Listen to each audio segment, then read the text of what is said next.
We're all about the Archers. I'm Philippa.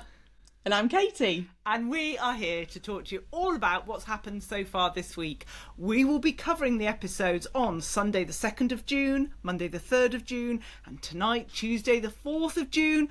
There will be spoilers, you have been warned. So Katie, Lillian's checked that we've adhered to the safety protocols and we're ready to do this. What did you think of the week? What did you think of tonight's episode?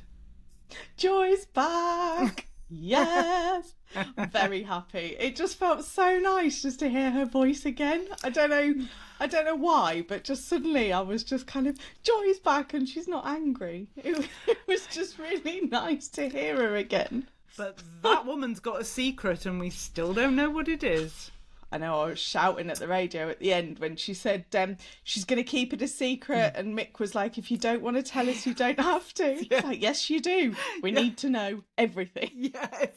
Nothing needs to be a secret. Yes. Yeah, we can't have this. Come on, Joy, sort it out. Don't give her a hug till she's spilled the beans. We need to know. Absolutely. So that was a fave then, I'm guessing. Yes, yeah, it was nice to see her back. And I've liked the fact that relationships that were a little bit tetchy are all starting to blossom again now. It's nice. Feels like a Valentine's episode. Oh, yeah. Yes, I put thawing of relationships. But yes, it's the... Yeah. Feels like Joy and Mick still have some progress to make, because poor Mick thought he was going to be moving in with her and now he's having to live in a motorhome with hair that needs brushing. It doesn't sound like he's very clean, really, does it? No, I thought that. I didn't have that image of Mick. I kind of just thought he was just a normal older guy who could brush his hair and polish his shoes. I didn't really think that he was a bit of a scruffy oik. I kind of thought he could manage things, because even if you're going to be security, you'd have brushed your hair. Doesn't matter if you're on reception or not, brush your hair.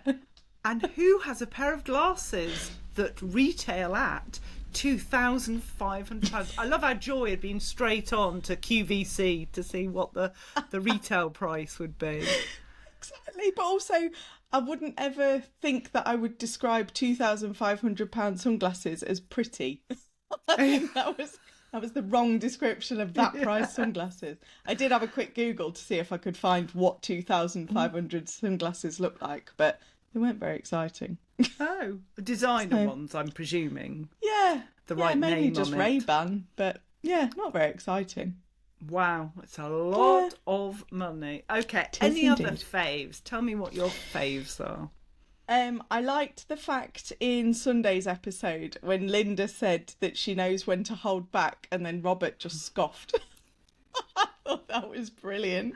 Yes, I agree. That whole scene was just brilliantly written and brilliantly executed, I thought. It was so good. And the scriptwriters getting the weather spot on Sunday again, because the weather has been so changeable for people who aren't in the UK. It's sunshine one minute, raining cold the next. We don't know what's going on. But on Sunday, in the Archers, it was beautifully sunny, and here it was beautifully sunny. So this proves that the Archers is real.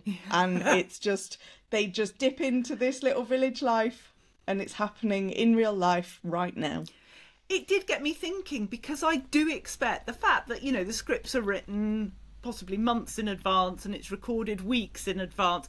I expect the weather to replicate exactly what is happening, whereas I don't expect that of anything I watch on TV. So yeah, just as you say, it's because for me it's real. I expect the weather to be real and reflect what's going on, but that must be impossible.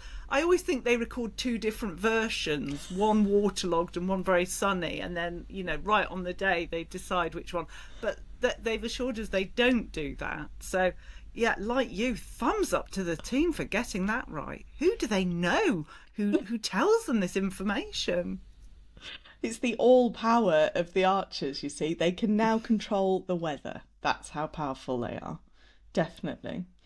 I also liked the discussion about the play where Ben and Chelsea were together, and I think it was Ben said, well, I'm not an actor, and Chelsea said, neither am I. Yes. And it just kind of thought, oh, you are? It just got me thinking how weird it must be to be actors playing actors in a play, because I would totally overthink it at that point, and I don't know if I'd know what to do with myself. But yeah, it must be really weird to be an actor as an actor. But I love how you're referring to it as a play, Katie, because I think the correct term is playlet. Oh, sorry, yes, it's the playlet. I just thought that was the funniest thing. It's not a play, it's a playlet. Play. Yes, playlet. That's a phrase I need to use a lot, I feel, in my life. I like that. Absolutely.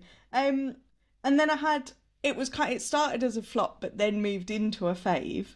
So it was Harrison and Fallon, the way they were so awkward with each other before. And then you could tell that they were thawing and everything. And then by the end of the episode for his birthday, when they'd gone to see his favourite film, Footloose, they just kind of mellowed out a little bit. And yeah, you could see, because before I wasn't convinced they were going to get back together. And I'm not sure they're going to stay together necessarily when they start talking about everything. But I just thought that was really nice. It got rid of that awkwardness, because at first it was so difficult to listen to. It was horrible. Did you have any other favourites?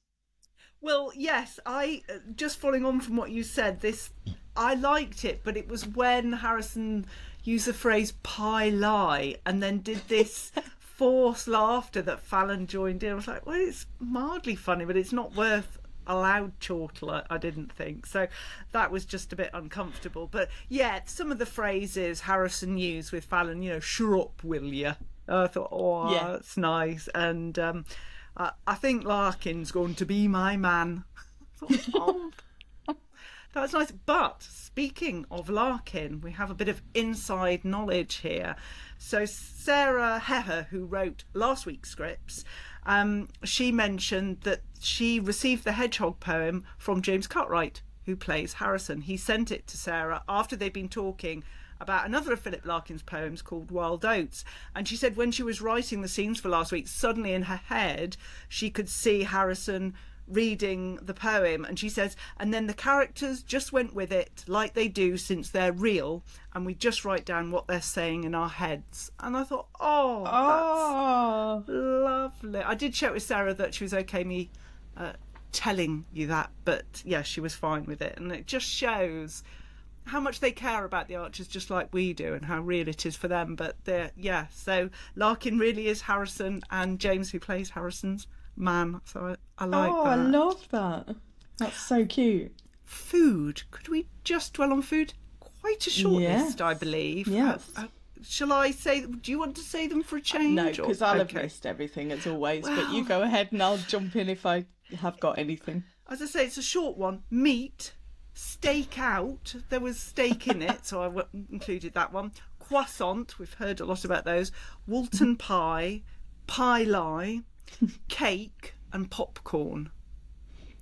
Was there anything? I had Vince saying about a load of old toffee.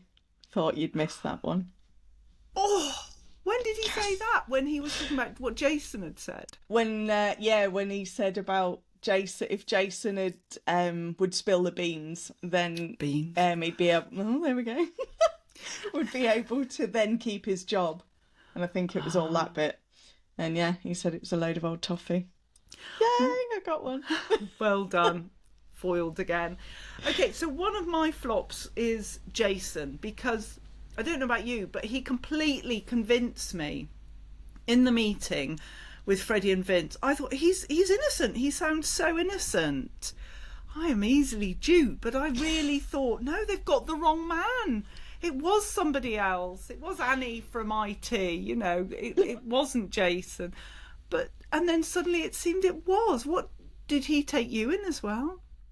Yeah, I wasn't sure, because when they first said that they'd seen him and then they were talking, and then he would, like you said, he was so convincing in that meeting. I kind of thought, has he got a random twin brother? Because we have so many twins in the Archers. I kind of thought maybe it's another twin. I don't know. I wasn't really expecting him to then spill the beans. But I did think that we'd hear it. So I was a bit gutted that didn't hear everything behind it. What are they hiding? There's obviously something that's going to come out, I think. Vince seemed a very good businessman in that meeting, I thought. liking Vince for who he is, and I don't know if that is because I'm about to be shown a bad side of him. You know, I'm always suspecting that there's something round the corner. But yeah. Any other flops for you, Katie? Just the whole Grey Gables reception nonsense. I mean, what? If the rota was wrong, you don't need to then do a whole technical thing. Someone has just put the wrong name on a spreadsheet. Yeah. Why do we need to suddenly work out all of this stuff? And just that, why would Mick go on to reception? Because without training, you wouldn't even know how to answer the phone. Why are you, and do bookings? Why are you suddenly, oh, okay, yeah, if you want me on reception, yeah. I'm not going to brush my hair. I'm just going to look like a complete scrub. Like Me unpolished shoes, and I'll be fine. It was a very bizarre storyline, but another way of getting Roy in the conversation again. Because the way that I can't remember who said it. I think Oliver said it, where he said, "I miss Roy more and more." I put a little sad face on my notes on that bit because it's sad, and I think he is gonna stay out there with Lexi now, and I'm glad. I'm kind of glad that's the way. If they are going to do it that way, we haven't lost Roy. He's just moved away, and it's lovely. Yeah, I agree. It would be sad that he moves over there, but it's a nice circumstance, I think. So yes, I agree. Definitely. No, I like that. What did you think about Freddie? He's being very kind-hearted at the moment. I don't know if he's best suited to the world of Casey Meets and yeah. I feel like him and Vince are going to become proper buddies and working together, but I do think they're going to be kind of lads and not kind of always be on the straight and narrow, because I don't think Freddie works when he's all prim and proper. But I don't know how it's going to go. I have a bit of a love-hate with Freddie. I can find him so whiny and you just want to punch him in the face. And he hasn't whined for a while, so we're all right at the minute. But yeah, I'm not really sure where it's going, but I like the way that it has worked with the whole abattoir. I didn't expect him to be there that long. If I was writing an essay for English A-level on this week so far, I think my theme would have been on the sort of the good and bad youngsters in Ambridge, because this week very much Freddie's being so kind-hearted and Chelsea and Ben seem very nice and doing things to help Linda, even though they're exhausted from... Chelsea is exhausted from the cricket, and then compare it to George in previous week. So that would have been the theme of my essay if I'd had to write one, but I'm very glad I don't have to write one. A question. Harrison and his birthday presents. I'm so glad he had a plethora of presents. That's very good. What present did Fallon get for him that she wasn't sure about, that she didn't want him to open straight away? Yeah, I'd love to have seen that pile of presents just to find out what she thought. But there is nothing worse than buying someone some presents and you think, oh, I've got this, and then you do buy one random one and you think, oh, I don't know if that was the right choice. And you think, do you open it first and get it out the way because you're really not sure about it? Leave it in the middle and then do good and bad stuff either side, or just risk it? Yeah, I don't know, but then saying, which should I open first? Oh, open any. Oh, but don't open that one first. If it was me buying Harrison a present, I'd buy that man some mugs, because the poor man needs to put the dishwasher on because they don't have enough mugs in that house. So that was my thing. Anyway. He needs some of these mugs. That's what he needs. Does. He Little merch plug. Absolutely does. He needs a merch... Link in the show notes to the merch. Yes, very good. Okay, star of the week. Who is your star of the week and why? I struggled a bit because I didn't think anyone's particularly shone this week. I just put Joy's back. Just Joyful Joy is back, because for me that was nice and it linked with the couples bit. So Joy and Mick and Harrison and Fallon. But I didn't have anyone in particular, did you? Well, I've put Linda. I mean, it was a flop that she's not being very good as chairman of the cricket committee.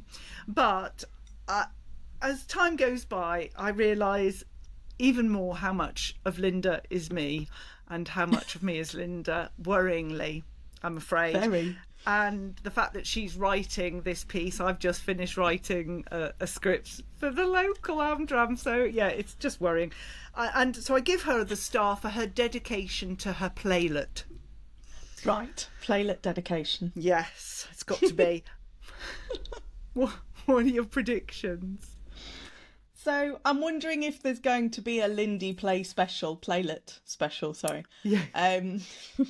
For the whole D-Day celebrations, because I actually want to hear this story. I think there's definitely something behind it. I want to hear it. So I'm hoping there is going to be a little Ambridge special during the D-Day celebrations coming up. I think, yeah, that would be really good, I think. So I'm hoping that happens.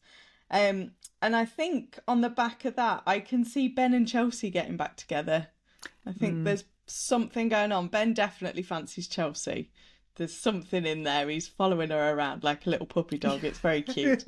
So, yeah, I think there's definitely going to be something there. She'll be doing victory rolls in his hair forevermore. And then I still think that Marky is involved in this Casey Meets thing with Jason. I think Jason and Marky know each other. Like those predictions very much. Well, yeah, one of my predictions was going to be that Oliver's horse Duke had got the strangles from Cinnamon, but we've heard that. I just wonder, all this about Fallon's Aunt Connie, this letter, and Harrison seemed perplexed about this letter. He wasn't sure what Fallon was talking about. So I wonder actually if Harrison had written an A-level English creative writing letter that was then put away, and Fallon has thought it's from an aunt. So will there be a big reveal with Harrison go, "Oh no, love," something like that. And I wonder if Jason will find out who Freddie is, sort of think he's Lord of the Manor, and come begging, and that will put Freddie in a uncomfortable position about helping fund these twins' school trip. That's a good one. But there we are.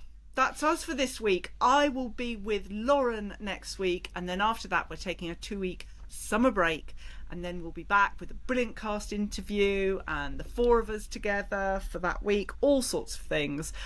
So we'll see you soon. So it's a bye-bye from me. And a ta-ra from me. Bye-bye, everyone.